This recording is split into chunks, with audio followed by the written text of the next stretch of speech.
sudah mereview 4 metode depresiasi yang sebelumnya sudah dibahas di mata kuliah akuntansi pengantar ya, mulai dari metode aktivitas, metode garis lurus, lalu metode beban menurun.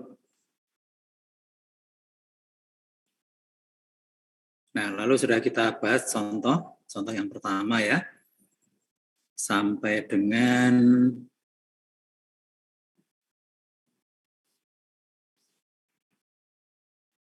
ini ya kemarin.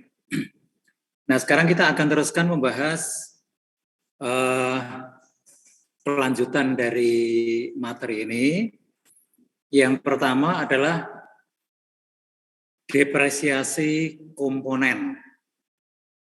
Ya, jadi kalau kita punya aset yang memang spesifik, sehingga elemen-elemen di dalam aset itu sangat mungkin memiliki umur ekonomis yang tidak sama, maka kita bisa melakukan penyusutan atau depresiasi secara masing-masing ya, per komponen. Nah, ini diatur oleh IFRS atau standar akuntansi, disebutkan bahwa IFRS itu menghendaki bahwa setiap bagian atau setiap komponen di dalam sebuah aset tetap ya, property plant and equipment, yang nilainya signifikan terhadap total cost. Yang dimaksud dengan nilainya signifikan terhadap total cost itu yang seperti apa? Nilainya cukup besar, ya. Persentasenya itu ya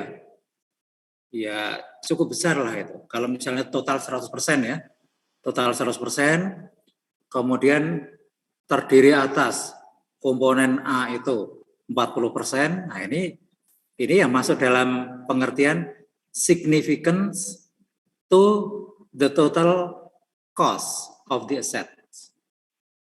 Nah, jadi syaratnya itu ya. Jadi komponen itu sendiri kalau dipisahkan nilainya cukup besar. Gitu. Jadi paham ya? Must be depreciated separately. Harus didepresiasi. Nah, di sini kata-katanya pakai kata must be. Ya, must be itu kan berarti keharusan gitu ya. Bukan yang sekedar may gitu ya. Kalau may itu ya boleh iya, boleh juga tidak gitu. Atau optionally gitu ya. Tapi di sini kata yang digunakan adalah must be. Sehingga memang ini harus didepresiasi secara terpisah. Nah, lalu ini contoh ya. Contoh, misalnya ada satu perusahaan penerbangan namanya EuroAsia Airline. Ini membeli sebuah pesawat senilai 100 juta pound pada tanggal 1 Januari 2016. Kemudian pesawat ini memiliki umur ekonomis 20 tahun tanpa nilai residu alias nilai residunya sama dengan 0. Nah, kemudian perusahaan ini menggunakan metode garis lurus untuk mendepresiasi seluruh bagian dari pesawat itu. Nah, kemudian perusahaan mengidentifikasi masing-masing. Jadi dari pesawat itu diidentifikasi komponen besarnya itu apa saja gitu. Nah, komponen besarnya itu terdiri atas 3 komponen, lalu nilainya berapa, dan taksiran umur ekonomis. Ya. Nah, komponen yang pertama adalah airframe, jadi badan pesawatnya itu.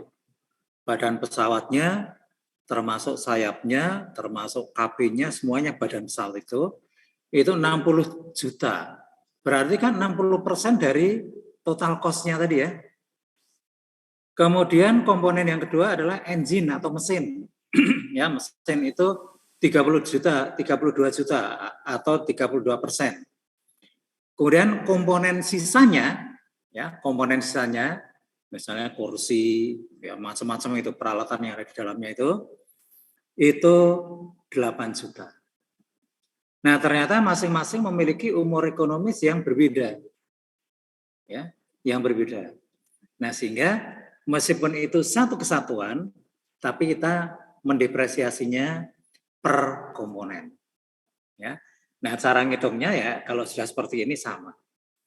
Hanya memang ini hal yang mungkin baru ya, bahwa memang ada model depresiasi untuk satu aset, tapi tidak didepresiasi sekaligus, tapi per komponen karena memang umurnya beda-beda, ya, umurnya beda-beda.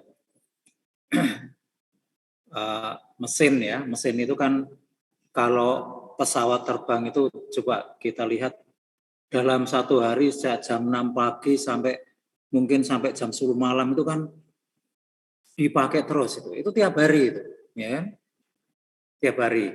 Kan kita kalau misalnya dari Jogja mau ke Surabaya gitu kan, oh ini nunggu pesawat yang dari Jakarta, ya kan?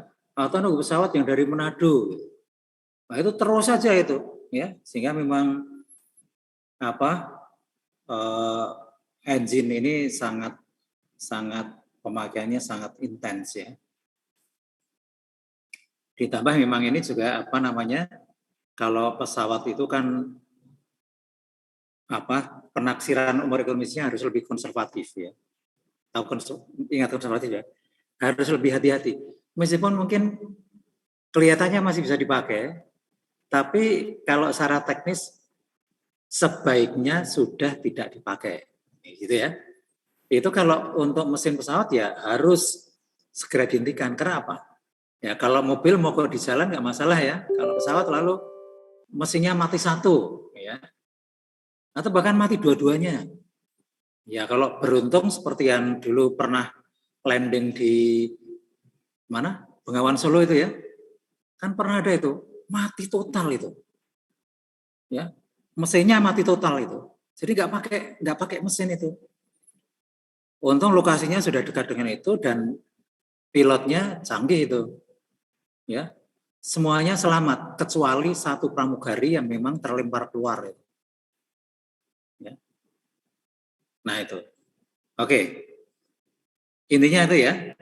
Nah lalu perhitungannya ya seperti biasa ya. Jadi depreciable piece ya dibagi dengan umur ekonomis karena nilai residunya 0 gitu ya.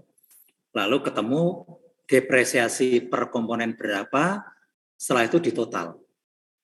Nah, cuma seperti itu. Nah, kemudian jurnal untuk mencatat depresiasi ya totalnya itu 8.600.000, itu kita catat debit beban depresiasi, kredit akumulasi depresiasi. Oke, itu ya yang dimaksud dengan depresiasi komponen itu seperti itu.